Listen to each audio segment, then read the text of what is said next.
Shalom semuanya, baik kalau Bapak Ibu itu senang sekali dengan sebuah judul khotbah. Saya ingin menyampaikan dengan tema Alkitab. Alkitab adalah peta kehidupan dan sebagai pedoman hidup umat percaya.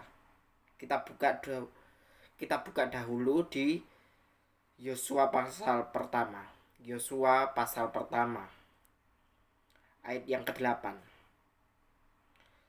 Janganlah engkau lupa memperkatakan kitab Taurat ini, tetapi renungkanlah itu siang dan malam, supaya engkau bertindak hati-hati dengan segala yang tertulis di dalamnya.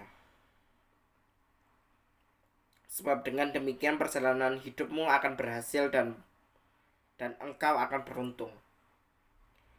Di ayat yang ke-9, bukankah telah kuperintahkan kepadamu, hanya kuatkan dan teguhkanlah hatimu, jangan kecut dan tawar hatimu, sebab Tuhan Allahmu menyertai engkau kemanapun engkau pergi. Alkitab adalah peta kehidupan yang mau menuntun hidup kita,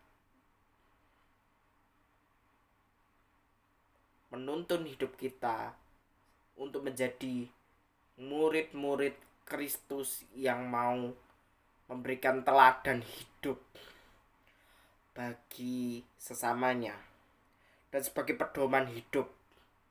Pedoman itu artinya adalah pegangan hidup umat percaya. Tanpa Alkitab, kita tidak bisa mengerti tentang kebenaran yang real, kebenaran yang sesuai dengan fakta. Kita butuh Alkitab. Di situ Tuhan ingin berbicara kepada kita melalui surat cintanya Tuhan. Alkitab itu adalah sebuah surat cintanya Tuhan yang diilhamkan oleh Roh Kudus dan ditulis oleh para murid Yesus. Dan hampir separuh kitab Perjanjian Baru ditulis oleh Rasul Paulus pada waktu itu di penjara dalam menghadapi sidang di Roma waktu itu. Janganlah engkau lupa memperkatakan kitab Taurat ini, tapi renungkanlah ini siang dan malam. Renungkanlah kebenaran firman Tuhan siang dan malam. Mintalah tuntunan serta hikmat dari Roh Kudus agar mengerti apa maksud Tuhan di setiap aspek kehidupan kita. Minta Roh Kudus untuk menjabarkan apa isi hati Tuhan dari kitab tersebut. Mintalah tuntunan dari Roh Kudus untuk kita senantiasa ingin menggali lebih dalam lagi tentang kebenaran firman Tuhan. Karena hidup ini adalah hidup yang memberikan buah. Kita harus menghasilkan buah kehidupan itu dari dalam keluar. Eklesia, dari dipanggil untuk keluar. Eklesia itu artinya dipanggil untuk keluar. Artinya kita dipanggil oleh Kristus untuk mewartakan Injil kasih karunia Tuhan dan juga mau berdampak bagi orang di sekitar kita. Hidup harus memberikan dampak yang positif bagi kehidupan kita dan bagi kalangan kita. Janganlah kecut dan tawar hatimu, sebab Tuhan Allahmu itu menyertai kamu. Kita itu tidak boleh kecut dan tawar hati, saudara. Kita harus mau tunduk kepada otoritas tertinggi. Ketaatan membawa kemenangan. Ketaatan membawa kemenangan. Dari satu kemenangan ke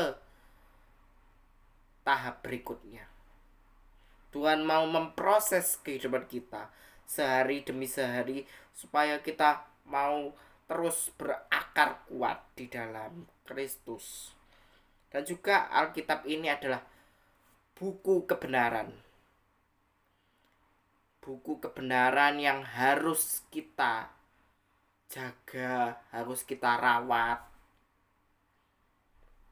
supaya kita dapat mengerti lebih dalam isi hati Tuhan. Maksudnya Tuhan di dalam setiap aspek kehidupan kita, supaya kita mau berjuang sama-sama untuk hidup berkenan di hadapan Tuhan melalui sikap hati yang murni.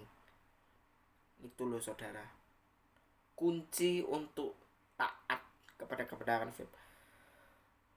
Tak kasih kuncinya ya saudara ya. Kalau kamu mau taat kepada kebenaran firman Tuhan, tak kasih kuncinya. Kunci yang pertama, kamu harus mau berdoa dulu. Pertama, utamakan berdoa. Kedua, saat teduh, minta hikmat. Utarakan pujian penyembahan kita kepada Tuhan. Utarakan semuanya, keluh kesah kita, ratap tangis kita haturkan kepada Tuhan, supaya hidup ini menjadi damai. Hidup ini menjadi damai. Katakan sama-sama, ayo damai. Hidup saya damai, hidup saya diberkati, jadi berkat, penuh mujizat, berkemenangan di dalam nama Yesus. Amin. Perkatakan itu terus saudara. Saya ingin bahwa murid-murid Tuhan, Bapak Ibu Saudara sekalian, yuk saya mengajar untuk sama-sama hidup di dalam hadirat Tuhan. Karena di dalam hadirat Tuhan kita bisa menemukan perjumpaan abadi, divine encounter with God, perjumpaan abadi dengan Tuhan melalui kebenaran firman Tuhan. Karena Alkitab ini adalah salah satu pedoman hidup umat percaya dan peta kehidupan bagi kita. Diibaratkan Alkitab itu sebagai rambu-rambu lalu lintas. Ada perintah, ada janji. Kalau kita mau taat kepada perintah Tuhan, kita akan menerima janji Tuhan. Sebaliknya kalau kita tidak mau taat kepada perintah, kita tidak mengerti maksud janji Tuhan itu kepada kita. Saya ulangi lagi ya. Alkitab ini dibagi menjadi dua. Ada yang berisi perintah dan janji. Kalau kita mau taat kepada perintah, kita akan mengerti janji Tuhan. Sebaliknya, kalau kita tidak mau taat kepada perintah, kita tidak mengerti maksud janji Tuhan atas hidupmu. Karena Tuhan itu ingin kita mau taat dan setia memikul salib kita masing-masing,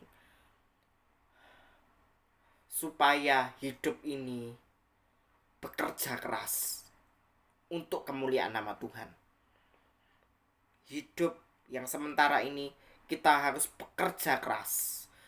Karena dikatakan dalam pemazmur oleh Mazmur Musa, Mazmur 90 ayat 10, masa hidup kami itu loh cuma 70. Kalau kami kuat 80 tahun, itunya semua sia-sia dan nyawa kami melayang lenyap. Mazmur 90 ayat 12, ajarilah kami menghitung hari-hari kami sedemikian rupa, supaya kami memperoleh hati yang bijaksana. Memasuki tahun-tahun yang mendatang ini, tahun 2025 ini, di awal Februari ini, tanggal pertama, saya ingin bahwa murid-murid Tuhan, kita semua, termasuk saya sebagai hamba Tuhan, mau mendidik saudara di dalam kebenaran sesuai dengan fakta Alkitab, agar hidup ini memberikan satu dampak positif dan mau hidup berkenan di hadapan Tuhan. Itu aja saudara. Terima kasih banyak, dan Tuhan Yesus memberkati kita sekalian. Amin.